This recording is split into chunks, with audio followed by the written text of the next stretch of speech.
Então, já tinha esse baixo astral e essa situação muito complicada da gente tentar entender como um doido e incompetente, claramente incapaz para assumir a presidência da República, um desclassificado, seduziu 60 milhões de pessoas. Isso já era uma questão profunda para a gente refletir a respeito. Somado a isso, a gente enfrenta essa pandemia, né? E aí a gente parece viver uma série de tragédias, perdendo pessoas incríveis. Tudo isso ajuda a um baixo astral acumulado, que é uma fase muito difícil, né? E só nos resta racionalizar sobre isso, né? Tentar pensar sobre isso.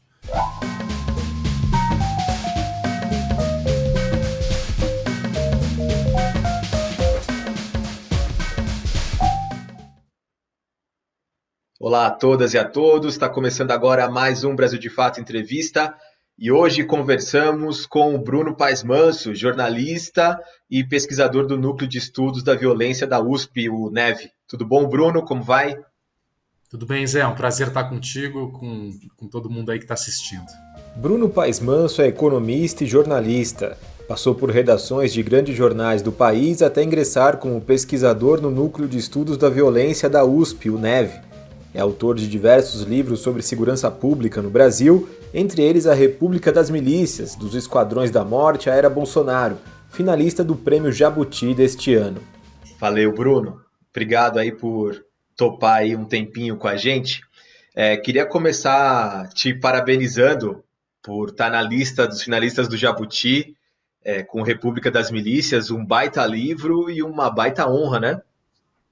Obrigado. Pois é, só fera, né? A lista tem a Patrícia Campos Melo, Máquina do Ódio, tem o Sakamoto com a escravidão contemporânea, tem o Camilo Vanucci com o livro sobre a Vala de Perus, tem a Carla Monteiro com o livro e a biografia do Samuel Weiner, o Chico Otávio e a Vera Araújo com o livro Mataram Marielle, né? Sobre o assassinato da Marielle. Só fera, uma honra estar com eles aí. E acho que esse ano virou um ano muito especial para essa categoria em específico, né? A Patrícia com Máquina do Ódio, o Chico Otávio e a Vera Araújo sobre a morte da Marielle. Eu acho que são 3 livros, junto com o teu, né? São 3 livros que, de alguma maneira, explicam as entranhas do bolsonarismo, né?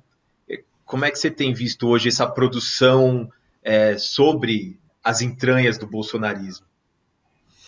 Eu acho interessante, porque é um desafio, né? A gente está escrevendo a quente, né?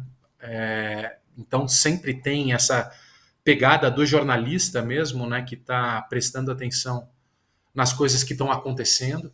Então, no caso da pesquisa, muitas vezes você tem dos artigos acadêmicos, tudo mais, você tem um tempo para pensar a respeito, para elaborar, para olhar para processos e tudo isso. Mas a gente, como jornalista, está muito ligado nos acontecimentos presentes, né? A gente dialoga com quente. E eu acho que é importante a gente estar refletindo sobre esse drama que a gente está vivendo, né? Uma tragédia e seguidas tragédias, né? Que vem acontecendo.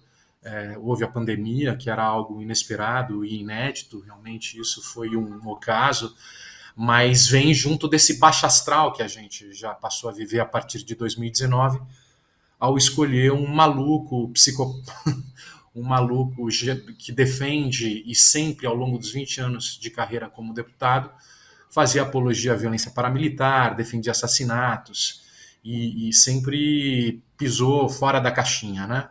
E mesmo assim 60 milhões de pessoas foram seduzidas por esse discurso, né?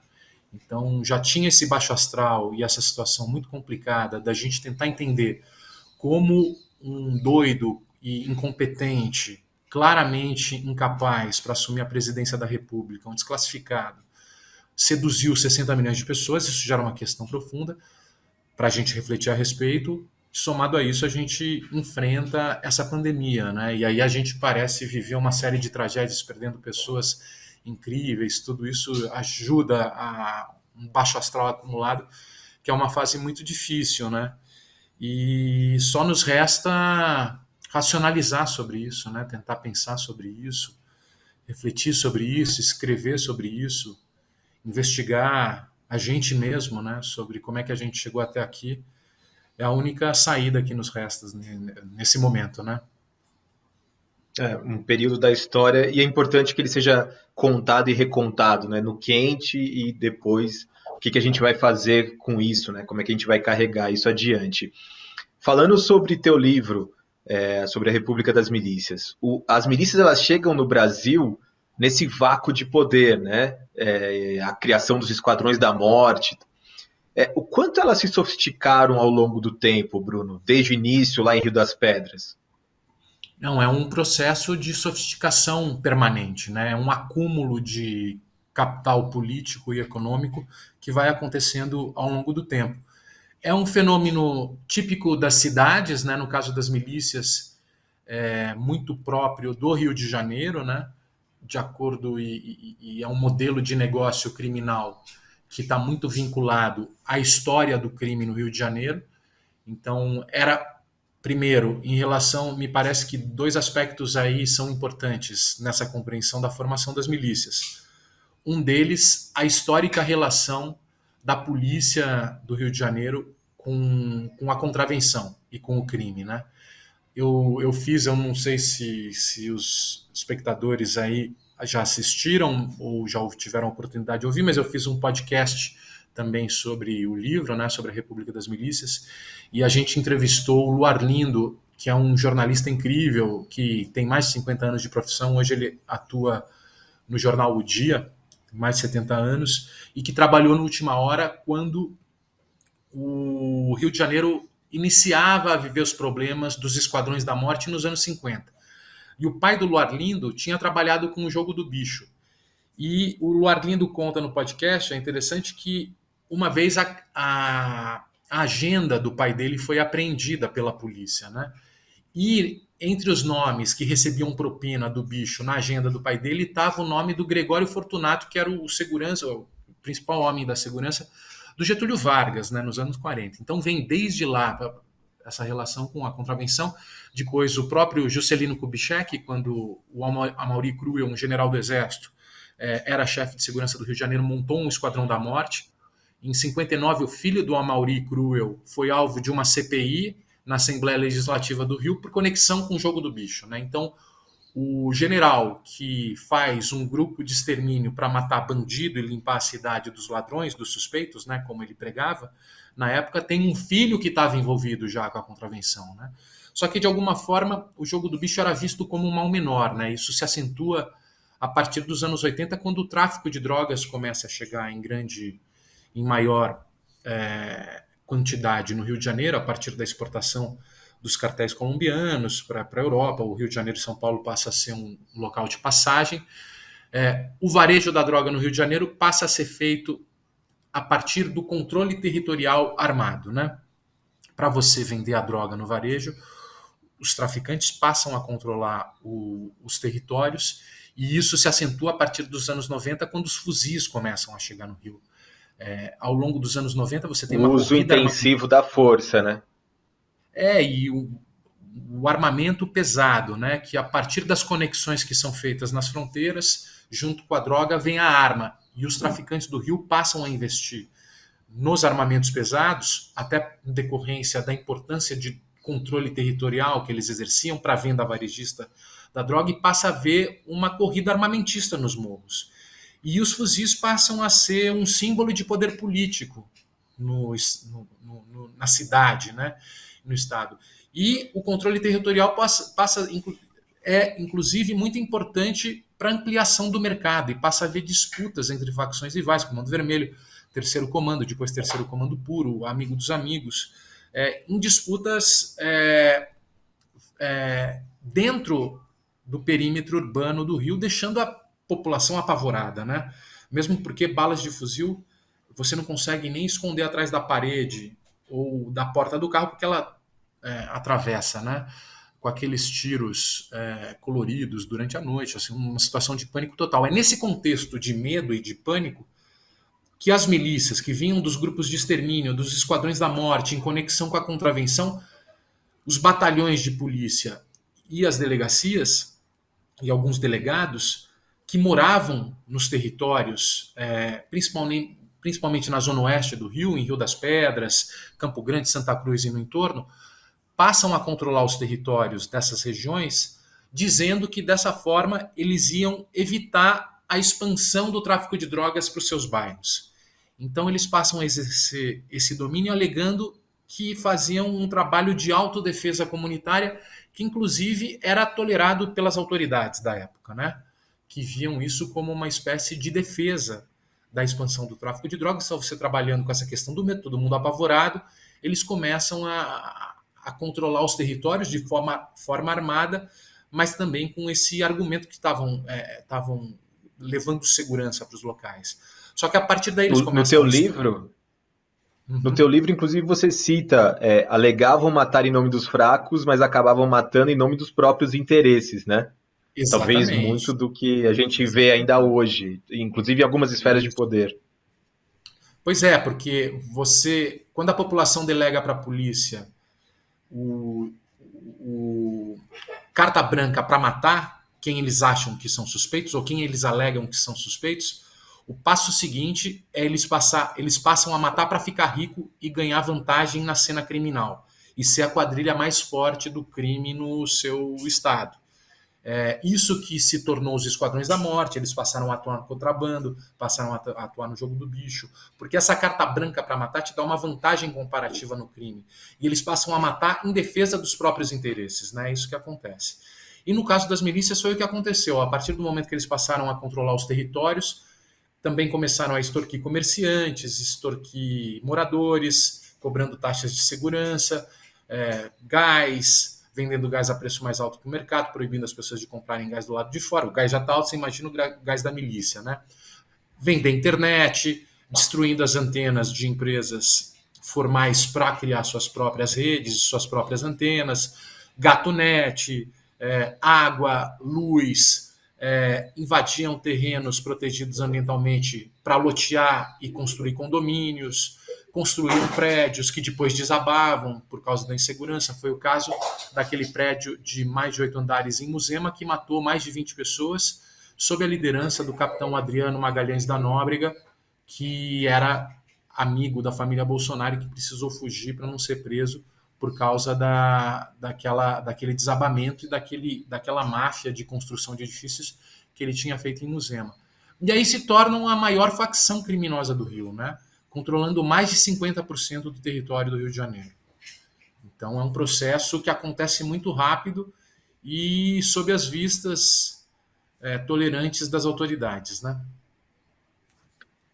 E hoje a gente tem essa relação de milícia e crime organizado no Rio de Janeiro produzindo muita violência, né? Será que... Acho que eles deixaram de ser grupos antagônicos, eles têm cada vez mais brigado pelo mesmo espaço, né? Sim, eles se parecem cada vez mais. Hoje as milícias têm parceria com facções de droga, principalmente o Terceiro Comando Puro é mais próximo das milícias, e eles organizam a venda de drogas nos territórios, porque a partir do momento que o controle territorial é fundamental para o modelo de negócio do crime, o que eles passaram a perceber?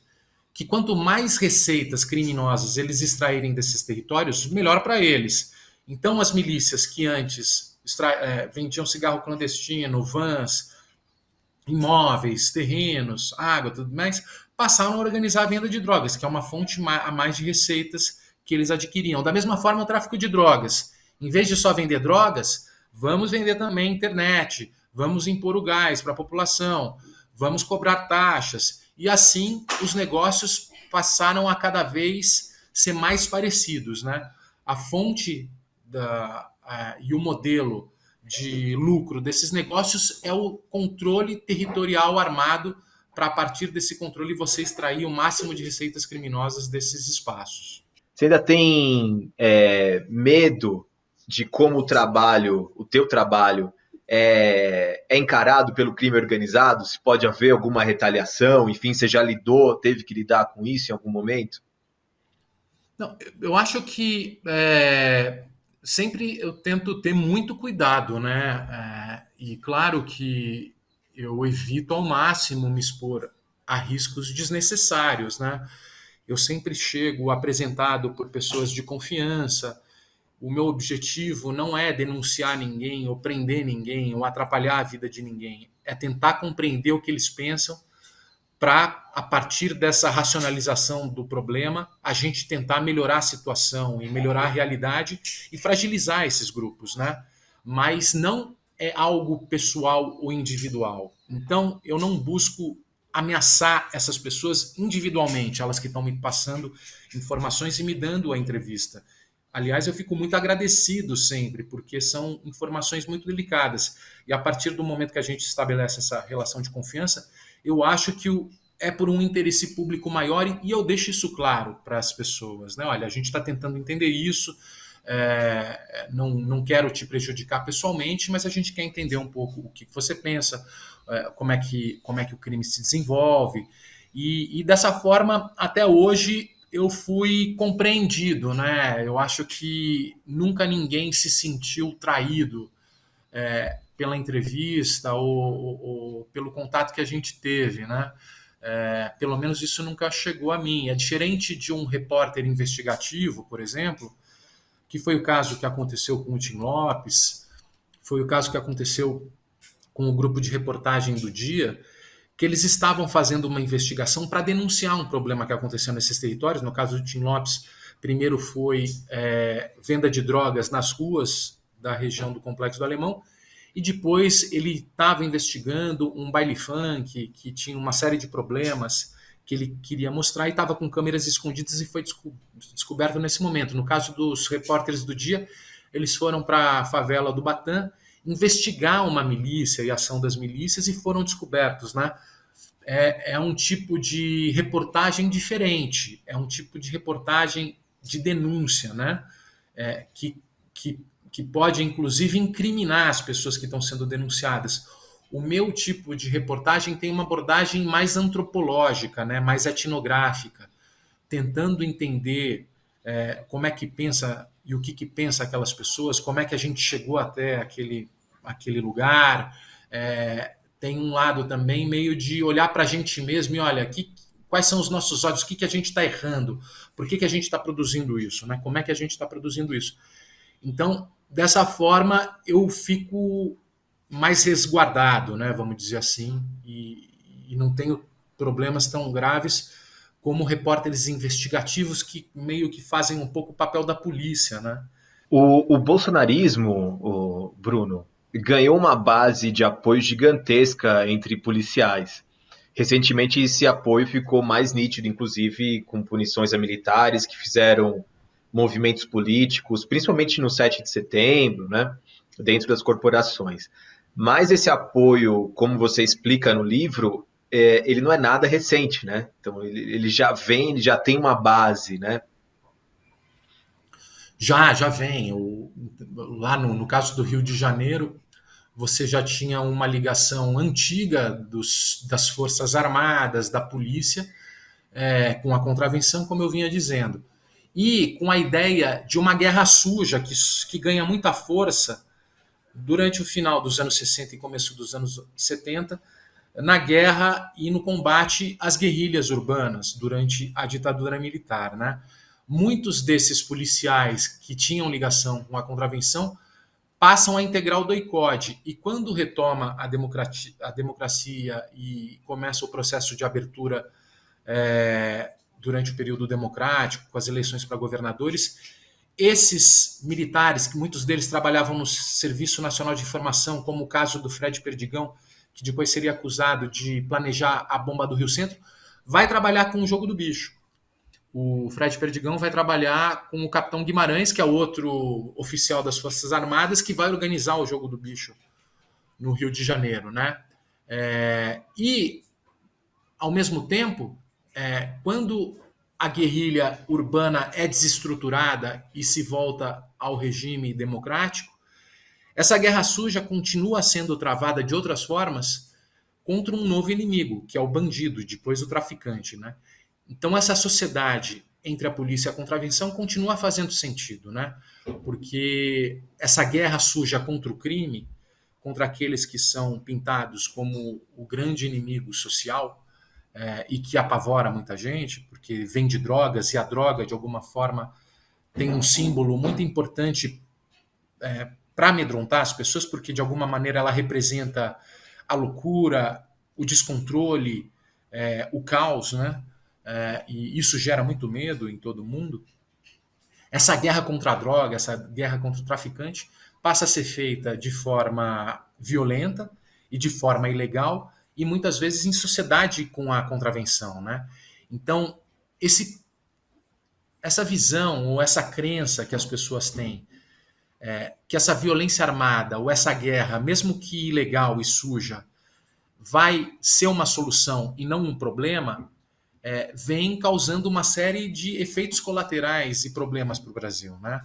Então, são justamente esses grupos que estão travando essa guerra suja há tantas décadas que acabaram, de alguma forma, se tornando e se transformando nas milícias, nos grupos paramilitares que hoje mandam no Rio e que desestruturam as instituições fluminenses, né? Então, é uma coisa que vem de muito tempo e muito vinculada nessa aposta ou nessa crença que violência, em vez de um problema, pode ser uma solução para resolver problemas, né? E o que a gente produz é mais violência e produz efeitos colaterais que seguem até hoje, né? Sim. E no caso do Bolsonaro específico, o Fabrício Queiroz é o sujeito que faz essa ligação, essa ponte entre o ex-capitão que vai se tornar deputado e depois presidente e as milícias, né, diretamente no campo.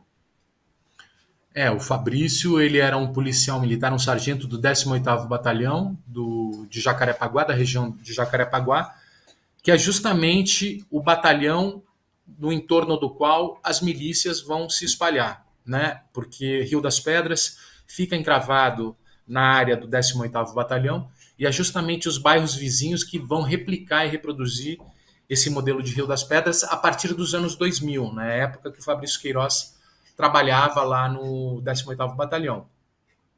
E o Fabrício Queiroz vai trabalhar a partir de 2003 junto com o então tenente Adriano Magalhães da Nóbrega. Eles vão matar junto uma pessoa, né, um suposto traficante, numa também alegada troca de tiros, e junto Adriano e Fabrício se tornam muito próximos. E em 2004 o Adriano Magalhães da Nóbrega vai trabalhar no 16º Batalhão, na região lá de Parada de Lucas, junto com um grupo de policiais que armam um esquema de arrego contra traficantes lá do bairro. Só que eles torturam um monte de gente e uma dessas testemunhas iria depor contra esse grupo de policiais num determinado dia e ela é assassinada na véspera de depor na delegacia.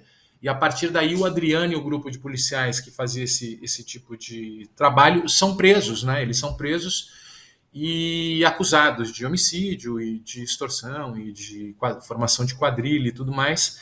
E a partir daí, de dentro da prisão, quando o Adriano percebe que sua carreira criminosa ou sua carreira de policial está comprometida, mergulha no mundo do crime, vai organizar um escritório de matadores especializados, aproveitando seu conhecimento, seu know-how de treinamento no BOPE, vai matar para bicheiros, né? Para a família do Miro e do Maninho, que são dois bicheiros importantes do Rio de Janeiro, que morrem e os filhos dele passam a disputar o espólio dos pais, e organizar matadores para outros bicheiros também, né? Além disso, vai fazer sociedade com o jogo, vai virar sócio de milícias na construção de imóveis, como na área de Muzema, vai criar um empreendimento inovador se associando com o 3º Comando Puro no Morro do Dendê, com o Fernandinho Guarabu, via Batoré, que era o seu braço direito. Eles montam lá um sistema de van em parceria com o tráfico de drogas e vai se tornar um dos maiores bandidos da história do Rio de Janeiro, né? E, apesar disso, em 2006, a ex-mulher dele, a mulher dele na época, mas depois ex-mulher, vai ser contratada para o gabinete do Flávio Bolsonaro e 10 anos depois, quando ele já era sabidamente um dos maiores matadores e criminosos do Rio, a mãe do Adriano é contratada para o gabinete do Flávio Bolsonaro, né? Para fazer parte, segundo informações das investigações aí do Ministério Público, para fazerem parte dos esquemas da rachadinha montada pelo Fabrício Queiroz, que desde 2006 passa a trabalhar no gabinete do Flávio Bolsonaro, né? Então não faltam provas, né? Não faltam provas da ligação estreita da família com um dos maiores bandidos da história do Rio, né? E o Flávio Bolsonaro, inclusive, que homenageou o Adriano da Nóbrega na Alerj, né? Com medalhas de condecoração, inclusive. Medalhas Tiradentes foi levada para dentro da prisão, né? Ele estava preso, inclusive. E o Jair fez um discurso na Câmara dos Deputados pedindo a absolvição do Adriano Magalhães da Nóbrega em 2006 também, né? E para a gente chegar no final dessa conversa, Bruno, obviamente, podia ter muito mais tempo, muita questão para a gente levantar e bater papo aqui, mas o tempo, infelizmente, é escasso. A morte da Marielle Franco, que segue sem uma resolução mais de 1.300 dias depois, ao que tudo indica, também foi diretamente arquitetada pelo escritório do crime do Adriano da Nóbrega, né? Pode falar, desculpa. Não quer complementar? Não, pode falar. Eu queria falar mais ou menos sobre isso, porque depois outros elementos vieram a público, né, durante a investigação. Então, um porteiro que recebeu alguém, um suspeito que mora no mesmo condomínio residencial do presidente da República no Rio de Janeiro, na Barra da Tijuca. Enfim, tem outros tantos elementos que é uma investigação parada, né, ou andando a passos lentos há 1.300 dias, que pode também indicar muito problema para a família Bolsonaro, né? O que a gente sabe hoje, né, o que mais existem são elementos apontando para a execução que foi feita, segundo essas investigações, pelo Rony Lessa, que é um policial que trabalhou como segurança para o Rogério de Andrade, um outro bicheiro, sobrinho do Castor de Andrade. Então, o Rony Lessa e o Elcio Queiroz estaria como motorista dele, né? O Rony Lessa, sim, ele é vizinho da família Bolsonaro. Em algum momento da investigação foi identificado telefonemas entre as duas casas, né, da família Bolsonaro para o Rony Lessa. Tentaram entender o que era. Alguém alegou que seria a conversa entre os filhos da família, né, que teriam tido algum caso de namoro, alguma coisa assim, mas depois o Rony Lessa negou isso, né, disse que a filha dele estava viajando para os Estados Unidos nessa época. Então, por que esses telefones eram trocados é uma coisa que não se sabia. Atualmente, as investigações apontam como um possível mandante do caso, do assassinato, o Girão, né? O Cristiano Girão, que era um miliciano da região da Gardênia Azul e que teve um homicídio identificado como praticado, alguns anos atrás, praticado sob mando dele por autoria do Rony Lessa. Então, por causa disso, eles acham que essa dobradinha, essa sociedade teriam se repetido depois, né, para a morte da Marielle, talvez em vingança da CPI das milícias, quando ele foi preso e acusado e desmascarado, né, pela CPI presidida pelo Marcelo Freixo. A Marielle tinha trabalhado no gabinete dele. Mas, assim, as perguntas continuam, não é eu acho que não é uma hipótese tão convincente, porque esse homicídio aconteceu durante a intervenção militar, né, a intervenção federal no Rio de Janeiro em 2018. E se tem uma coisa que tanto os milicianos como os traficantes sabem muito bem, é que nesses momentos de grande clamor e de grande visibilidade, como uma intervenção federal, ou como uma Copa do Mundo, ou como uma Olimpíada, é o momento de se retrair, ou como uma Eco 92, isso vem de muito tempo, né? Nesses momentos é melhor você esperar o clamor ou a visibilidade passar para você deixar para agir quando ninguém mais está prestando atenção, senão você acaba sendo muito visado, como foi, né? A pressão em torno do assassinato da Marielle, a gente viu o que aconteceu. Então por que um miliciano iria fazer essa vingança justamente quando o Rio de Janeiro estava sendo mais patrulhado? Uma pergunta que eu me faço, eu coloco no livro, eu acho que é legítima. Poderia haver alguma motivação política? A intervenção federal não poderia ser o motivo para se causar um estrondo? ou um crime de impacto para contestar algum tipo de coisa ou para colocar em xeque algum tipo de autoridade, não poderia ser uma forma de você gerar uma comoção e, por exemplo, uma sensação de desordem para clamar por intervenção militar, por exemplo? São perguntas, a gente não tem elementos para responder, até diante da fragilidade das investigações, mas são perguntas que permanecem, né? São perguntas que permanecem. Enquanto as respostas não forem dadas, essas perguntas continuam a nos incomodar. Com certeza. Bruno, muito obrigado pelo papo. Espero que a gente volte a conversar em breve e muita sorte aí no Prêmio Jabuti. E que bacana, né? Tem podcast, enfim, o podcast inclusive tem coisas novas, né? Elementos novos em relação ao livro, né? Fica aí a dica para quem quiser buscar mais informações. Obrigado demais, viu, Bruno, pelo papo. Eu que agradeço o convite, é um prazer falar contigo também. Obrigado a todo mundo que nos acompanhou até agora. Segunda-feira que vem estamos aqui no mesmo horário. Tchau, tchau.